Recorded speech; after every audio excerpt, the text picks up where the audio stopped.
ከዓላማ እስክትደርስ የጎልህ ጥግ እስክትደርስ የስኬት ጫፍ እስክትደርስ ታገስ ማለት ነው። ለምን ይመስላችኋል ብዙዎቻችን መጽሐፍ ጀምረን ማንጨርሰው? ሶብር አጥተን ነው።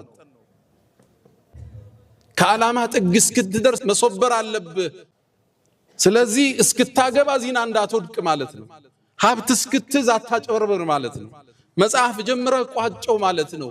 ከግብህ እስክትደርስ ታገስ ማለት። ሶብር ወደ ህይወትህ ገባ ማለት ህይወቴ ተባረከ ነው። ለዛ ነው ሰይድና ዑመር ምን ይላሉ? ወጀድና ኸይረ ዐይሽና ብሶብር ይላሉ። እኛ እኮ የህይወታችንን ጣፋጩን ክፍል በሶብር አገኘ ነው ይላል። ያለ ሶብር ከስራ አጋርህ ጋር መቀጠላችን ያስቀይማል። ታስቀይመዋለህ፣ እንለያይ ነው የምትለው። ሶብር ይፈልጋል። ትዳር ውስጥ ሶብር ይፈልጋል። ታጠፋለች፣ ታጠፋለህ። ልጆች አሉ፣ ትግስት ይፈልጋል። ስራ ትግስት ይፈልጋል። ዓላማ መቋጨት ትግስት ይፈልጋል። ሶብርን የተሰጠው ሰው ይላሉ ነብዩ አለይሂ ሰላቱ ሰላም ትልቅ ነገር ተሰጠው ይላሉ።